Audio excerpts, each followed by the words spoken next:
حاضرین گرامی محترم، میں نے جس مقدس آیت پاک کی تلاوت کا شرف حاصل کیا، اللہ اس میں ارشاد فرماتا ہے تعاونوا علی البر والتقوی، نیکی اور پرہیزگاری پر ایک دوسرے کی مدد کرو، ولا تعاونوا علی الاثم والعدوان، گناہ اور سرکشی پر ایک دوسرے کی مدد نہ کرو۔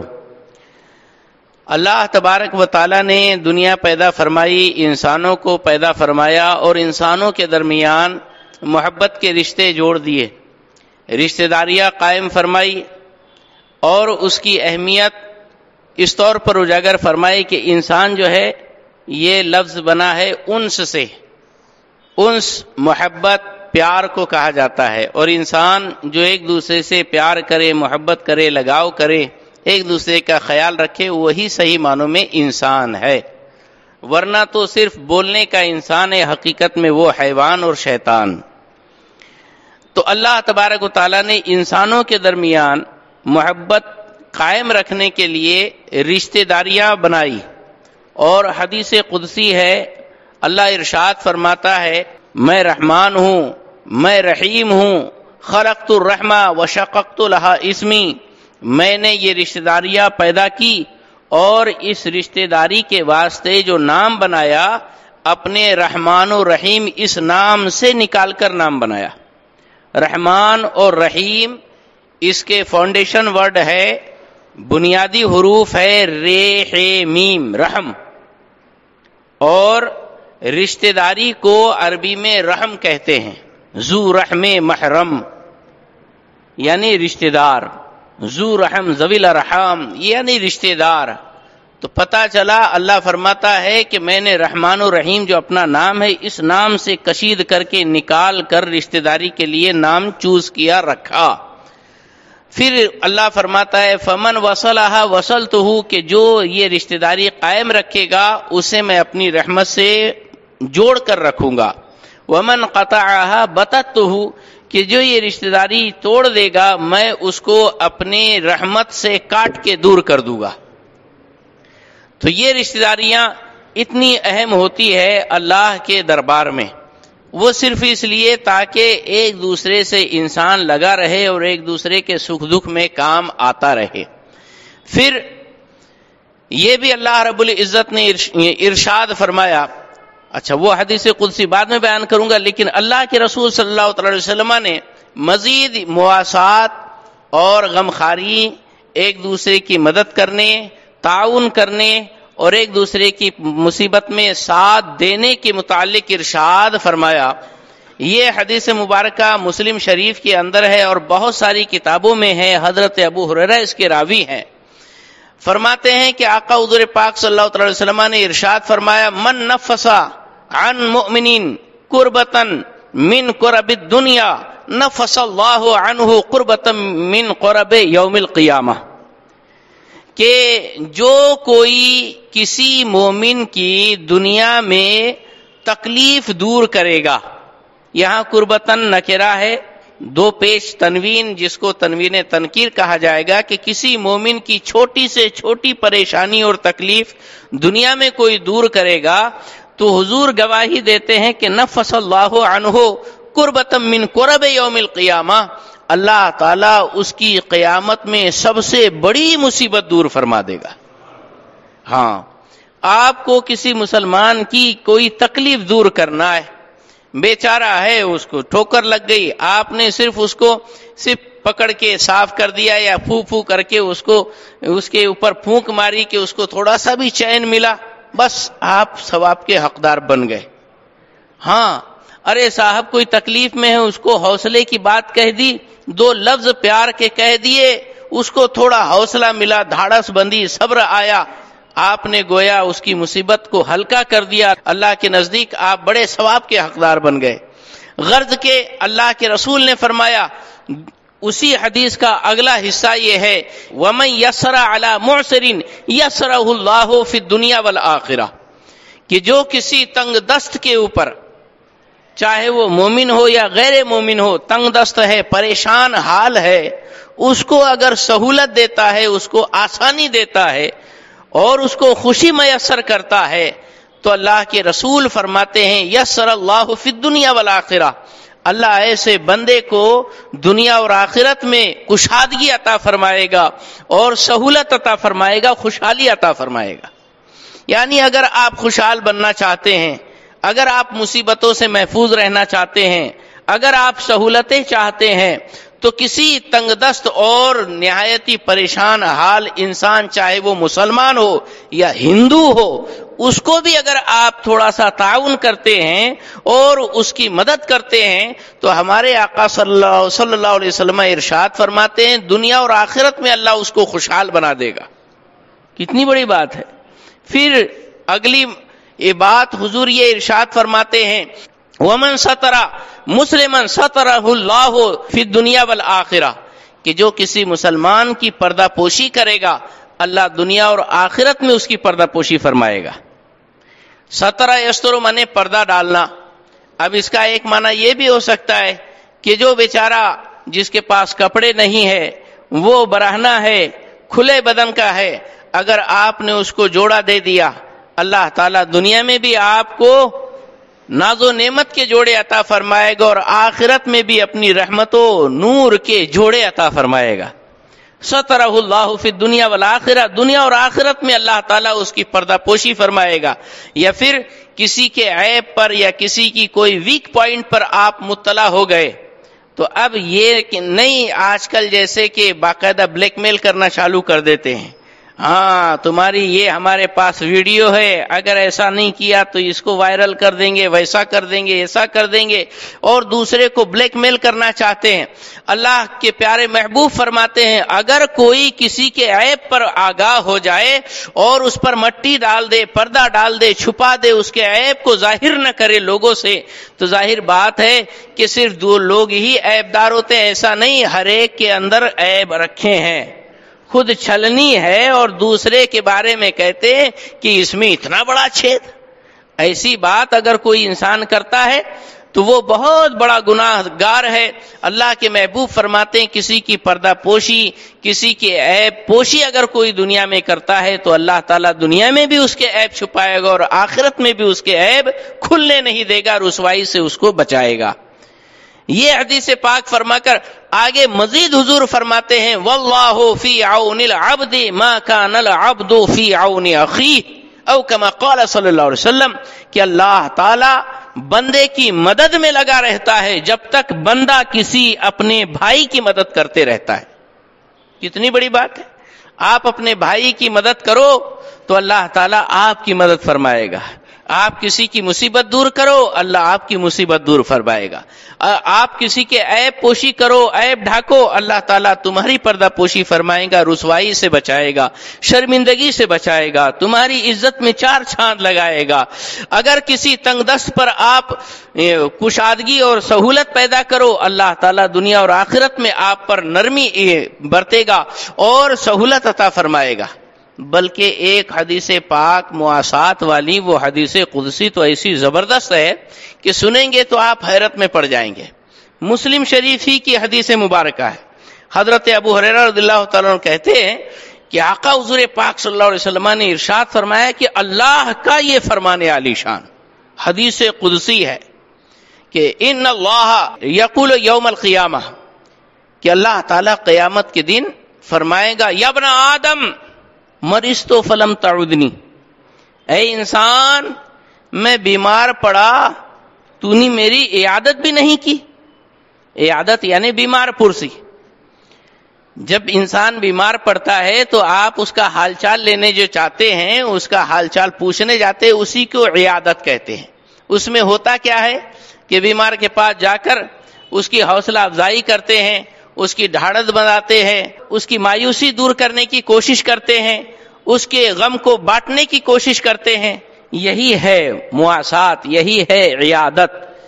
اللہ قیامت میں بندے سے فرمائے گا کہ بندے میں بیمار پڑا، تو مجھے دیکھنے بھی نہیں آیا، میری عیادت بھی تو نے نہیں کی۔ اب سمجھو کہ وہ آپ ہی ہو۔ اگر آپ سے اللہ تعالیٰ قیامت میں پوچھے کہ میں بیمار ہو گیا تھا تو مجھے دیکھنے نہیں آیا، کیا ہوگا آپ کا سوال؟ کیا کہیں گے آپ تو یہی بولیں گے نا، یا اللہ بھی کوئی بیمار پڑتا ہے؟ صحیح بات ہے کہ نہیں؟ ہاں، حضور فرماتے ہیں فیقول العبد، بندہ کہے گا یا ربی کیف اعودک وانت رب العالمین، یا اللہ میں تیری عیادت بھلا کیسے کرتا، تو تو سارے جہاں کا مالک ہے، سارے جہاں کا مالک ہے، تو کیسے بیمار پڑ سکتا ہے اور میں بھلا تیرے پاس کیسے عیادت کے لیے آ سکتا ہوں؟ حیرت کی بات ہے نا۔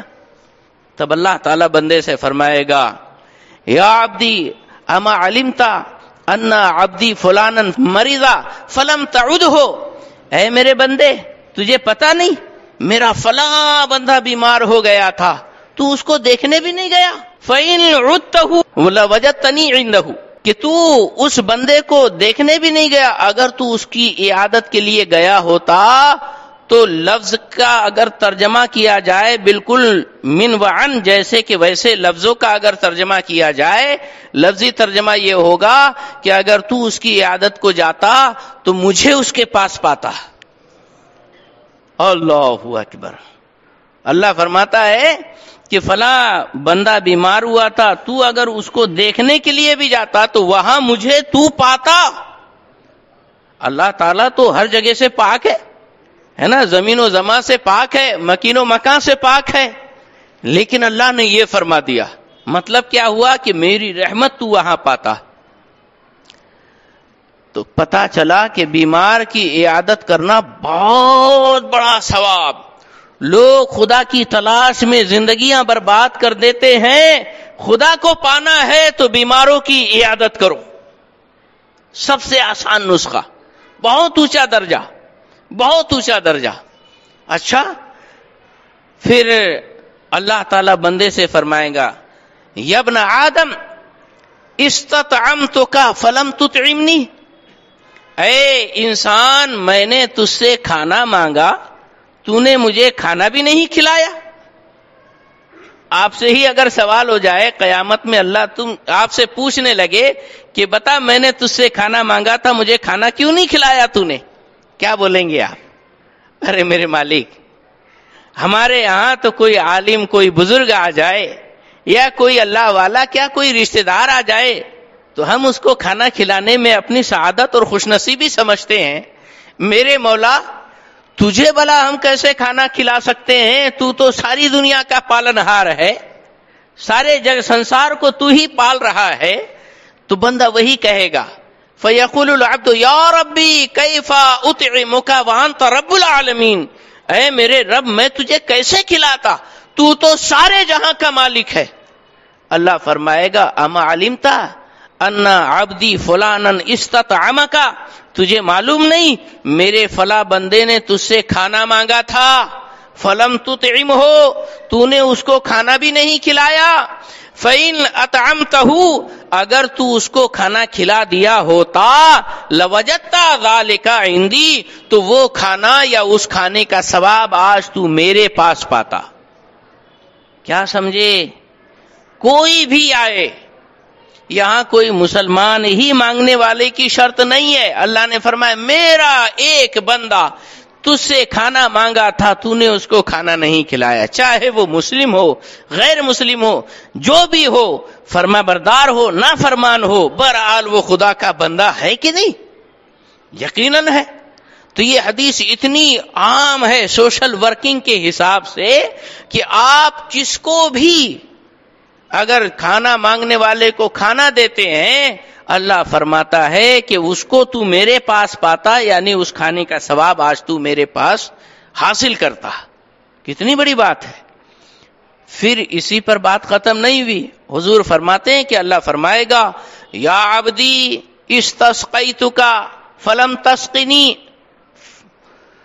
اے میرے بندے میں نے تجھ سے پانی مانگا تھا پینے کے لیے، تو نے مجھے پانی بھی نہیں پلایا۔ ہے نا حیرت کی بات؟ اللہ بندے سے کہے گا میں نے تجھ سے پانی مانگا، تو نے مجھے پانی بھی نہیں دیا۔ بندہ عرض کرے گا یا ربی کیف اسقیک وانت رب العالمین، اے میرے رب میں تجھے کیسے پلاتا، تو سارے جہاں کا مالک ہے۔ اللہ فرمائے گا اما علمت ان عبدی فلانا استسقاک، تجھے پتا نہیں میرے فلاں بندے نے تجھ سے پانی مانگا تھا، فما سقیتہ، تو نے اس کو پانی بھی نہیں پلایا۔ ان سقیتہ، اگر تو نے ان کنتا سقیتہ، اگر تو نے اس کو پانی پلایا ہوتا، لوجدت ذالک عندی، تو وہ پانی یا اس پانی کا ثواب تو آج میرے دربار سے حاصل کیا ہوتا۔ یہ حدیث مبارکہ ہے، حدیث قدسی ہے۔ اللہ فرمائے گا ذرا دیکھو تو صحیح، کیا آج کہیں سے آپ کے کانوں میں پکار پڑ رہی ہے کہ پانی کی قلت ہے، پانی چاہیے، دانا دانا بہ گیا، ہمیں کھانے کے لیے دانے چاہیے، ارے صاحب سارے کپڑے برباد ہو گئے، کپڑوں کی ضرورت ہے، بستر بہ گئے، ہمارے لیے بستروں کی ضرورت ہے، گھر کے پہیے تک اکڑ گئے، ہم بے سہارا اور بے آسرا ہے، ہمارے لیے سر کے اوپر چھت چاہیے۔ کہیں گہار، کوئی پکار، کوئی چیخ آپ کے کانوں میں پڑ رہی ہے؟ سن رہے ہیں کہ نہیں؟ کسی نے آپ کو پکارا کہ نہیں؟ اللہ اکبر، اتنی بے حسی۔ اللہ کے رسول صلی اللہ علیہ وسلم ارشاد فرماتے ہیں کہ مسلمان ایک بدن کی طرح ہے کہ ایک جسم کے حصے کو تکلیف ہو جائے تو دوسرے کو قرار نہیں رہتا۔ حضرت شیخ سعدی شیرازی رحمت اللہ تعالی علیہ فرماتے ہیں چو عزوے بدرد آورد روزگار دیگر عزو ہاران ماند قرار، کہ جب جسم کے کسی ایک حصے کو تکلیف ہوتی ہے تو دوسرے حصے کو قرار نہیں رہتا۔ پیر میں کانٹا چبھے، آنکھ آنسو بہا بہا کر اس پر افسوس کا اظہار کرتی ہے، ہاتھ فوراً اس کو نکال کر آرام پہنچانے کی کوشش کرتا ہے، منہ فوراً پھونک مار مار کر اس کی جلن کو ٹھنڈا کرنے کی کوشش کرتا ہے، دل دھڑک دھڑک کر، دھڑکنیں تیز ہو کر، خون کی رفتار بڑھ کر اس کے لیے بے چینی کا اظہار کرتی ہے۔ تو کیا آپ کو کوکن کے اندر ان سیلاب زدوں کی چیخو پکار نہیں سنائی دے رہی؟ کیا وہ ایمان والے نہیں؟ یا ایمان والے نہ بھی ہو، دوسرے بھی مذہب کے لوگ ہو، کیا وہ انسان نہیں ہے؟ اور ایک مسلمان تو یہ سچا انسان ہوتا ہے جو دوسرے کے دکھ درد کو دل میں محسوس کرتا ہے، کیونکہ ہمارے مصطفیٰ نے فرمایا کہ اگر جسم کے کسی حصے کو تکلیف ہو تو دوسرے حصے چین سے نہیں بیٹھتے۔ لہذا آج وہی کوکن سے آوازیں آ رہی ہے، کھانا ختم ہو گیا، پانی پینے کے لیے نہیں رہا، ارے بستر تو بستر کیا، کپڑے بدن کے ختم ہو چکے ہیں، بدحالی اور بالکل قلاشی اور مفلوق الحالی کا ماحول ہے، انسانیت سسک رہی ہے اور لوگ آپ کی مدد کے لیے تڑپ رہے ہیں، لیکن اب کب مدد پہنچاؤ گے؟ جب سب کچھ صحیح سیٹ ہو جائے گا اس کے بعد مدد پہنچاؤ گے؟ نہیں، بلکہ وقت پر ایک قطرہ بھی بہت کام دیتا ہے، لیکن جب وقت چلا گیا اس کے بعد آپ ہزاروں لاکھوں روپے لے کے پہنچے تو اس کی کوئی اہمیت نہیں۔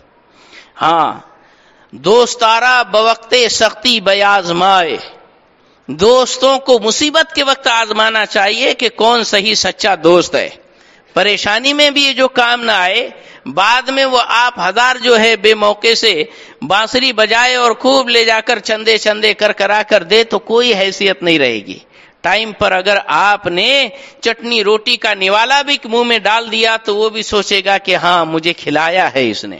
اس لیے وقت کی نزاکت سمجھو، جو کرنا ہے ابھی کرو اور اسی وقت کرو۔ یہ شہنشاہ ناسک کا کرم ہے کہ ناسک والوں کو اللہ تعالیٰ نے ایسی بہت ساری آفتوں سے محفوظ رکھا ہے۔ آپ شکر مناؤ۔ سب سے بڑا انعام تو یہ ہے کہ شہنشاہ ناسک کے صدقے میں ہمارا ایمان محفوظ ہے، لیکن صرف ہمارا ایمان محفوظ ہے، لیکن اطراف میں جو وہبڑے یلغار کر رہے ہیں اور کناروں کو اپنے سے توڑ توڑ کر لے جا رہے ہیں اور وہ مسجدوں کے اندر گھس گھس کر باقاعدہ اس پر کیپچر کرنا شروع کر رہے ہیں، اس کی طرف کب دھیان دو گے؟ یہ بھی تو دھیان اور توجہ کی بات ہے۔ اور پھر اللہ تبارک و تعالیٰ نے ناسک والوں پر کتنا کرم کیا، پانی کی کوئی کمی نہیں، پینے کا پانی ماشاءاللہ صبح بھی نل آتا ہے، شام کو بھی نل آتا ہے، نل کھلا ہے، پانی بہ رہا ہے، کوئی قدر نہیں۔ یا اللہ، اہل ناسک پر یہ کرم ہے کہ ماشاءاللہ یہاں کی آب و ہوا جو قدرتی دین ہے، اللہ کا انعام ہے، ایک نمبر کی ہے نا۔ یہاں کا ماحول، یہاں کا کلائمیٹ ایک دم زبردست ہے۔ جو آپ نے کچھ دے کر اللہ سے نہیں خریدا ہے، یہ اللہ نے بس سرکار شہنشاہ ناسک کے صدقے میں نواز دیا ہے. تو اسی شہنشاہ ناسک کے نام پر اہل ناسک نے شہنشاہ ناسک ریلیف کمیٹی تشکیل دی ہے، جو فساد زدگوں اور سیلاب زدوں، مصیبت زدوں کے تعاون اور مدد کے لیے ریلیف یعنی مدد کی رقم جمع کرتی ہے. تو آج جو ہے وہی شہنشاہ ناسک ریلیف کمیٹی کی طرف سے یہ گہار، فریاد اور یہ اپیل آپ سے کی جاتی ہے کہ سیلاب زدوں کی مدد کے لیے اور ان کے پنروسن کے لیے، ان کی دوبارہ آباد کاری کے لیے آپ حضرات جتنا زیادہ ہو سکے تعاون فرمائیں، اور اس کی بے انتہا سخت ترین ضرورت ہے، اور جتنا ہو سکے آپ حضرات ڈالو. یہ چندہ خاص ریلیف کمیٹی کا ہے، سیلاب زدوں کا ہے، مصیبت زدوں کا ہے، جو فریاد کر رہے ہیں کرو مہربانی تم اہل زمیں پر، خدا مہرباں ہوگا عرش بری پر. اللہ کے رسول صلی اللہ علیہ وسلم نے ارشاد فرمایا ارحموا من فی الارض یرحمکم من فی السماء، زمین والوں پر تم رحم کرو، آسمانوں کا مالک تم پر مہربان ہوگا. اللہ اکبر. لہذا مدد کرو زیادہ سے زیادہ. یہ کوئی چندہ وندہ نہیں ہے مسجد وغیرہ کا یا مدرسے کا، اس میں آپ کو جی کھول کے دینا ہے، جتنا ہو سکے زیادہ سے زیادہ دینا ہے، بلکہ اللہ و رسول کے نام پر آج جیبیں خالی کر دو. انشاءاللہ خدا کے نام پر آپ نے جب لٹا دیا تو اللہ بھی بہت غیرت والا ہے. ہاں ومن اغیر من اللہ، اللہ سے بڑھ کر غیرت والا کون ہو سکتا ہے، یہ حضور کا فرمان. لہذا آپ جب جیب خالی کر دو گے، اللہ کا خزانہ تو کبھی خالی ہونے والا نہیں، وہ ایسا آپ پر لٹائے گا خزانہ کہ بھرنے کے لیے آپ کے پاس برتن بانڈے نہیں رہیں گے. ہاں اتنا نوازے گا میرا مالک. لہذا دو، اس لیے کہ واقعی جو حالات ہے، جو وہاں کے مناظر ہے، جو وہاں کا ماحول ہے، آپ تو ہم سے زیادہ دیکھتے ہیں، سنتے ہیں، سمجھتے ہیں، معلوم ہے، جانتے ہیں. لہذا جتنا زیادہ ہو سکے تعاون کیجئے، مدد کیجئے، اور اللہ تبارک و تعالیٰ کے بندوں کا سہارا بنے. اس لیے کہ من نفس عن مؤمن کربتا نفس اللہ قربتا من قرب یوم القیامہ، جو کسی مومن کی دنیا کے اندر مصیبت دور کرے گا، اللہ آخرت کی سب سے بڑی مصیبت اس کی دور فرمائے گا. وَمَن يَسَّرَ عَلَى مُعْسِرٍ يَسَّرَ اللَّهُ عَلَيْهِ فِي الدُّنْيَا وَالْآخِرَةِ، کسی تنگ دست پر کوئی کشادگی اور خوشحالی عطا کرے گا، کسی کے دکھ کو دور کرے گا، اللہ دنیا اور آخرت میں اس کے دکھ دور فرمائے گا. اور حضور فرماتے ہیں ومن ستر مسلمن سترہ اللہ فی الدنیا والآخرہ، جو کسی مسلمان کی پردہ پوشی یا ستر پوشی کرے گا، کسی کو کپڑے پہنائے گا، دنیا اور آخرت میں اللہ تعالیٰ اس کو جوڑے اور رحمت کے جوڑے عطا فرمائے گا. لہذا یہ آسان طریقہ ہے خدا کی رحمت کا حقدار بننے کا، اور ایسا کرنے سے مصیبتیں ٹلتی ہے. اللہ کے رسول صلی اللہ علیہ وسلم نے ارشاد فرمایا کہ صاحب مصیبت جب یہ موت جب آتی ہے نا، کوئی چیز نہیں ٹال سکتی، کوئی چیز نہیں ٹال سکتی، لیکن صدقہ ایک ایسی چیز ہے کہ موت کو بھی ٹال دیتا ہے، موت کو بھی ٹال دیتا ہے. صدقہ یہ صدقہ ہی ہے، خدا کی راہ میں دینا ہی ہے. اس لیے دو مصیبتیں اپنی دور کرو، اپنی بلائیں دور کرو، اپنے آنے والی آفتیں آپ اپنوں سے دور کرو. ہاں، اور خود کو بھلا چنگا اور محفوظ کر لو، سیفٹی کر لو اپنے آپ کو، اور اپنا باقاعدہ بیمہ کر لو خدا کے دربار سے. ہاں تو دوستو، خدا کی راہ میں دینا ہے، گھر کا بھر لینا، ادھر دیا کہ ادھر داخل خزانہ ہوا، یہ سب سے بڑا نیک عمل ہے. ہاں یہ مسلم غیر مسلم ہر ایک کی مدد کو جائے گا. آپ جی کھول کر دیجئے، جی کھول کر دیجئے، جتنا ہو سکے دیجئے. اللہ تعالیٰ آپ کو بھی خوب عطا فرمائے، کبھی کسی کا محتاج نہ بنائے. السلام علیکم ورحمۃ اللہ وبرکاتہ.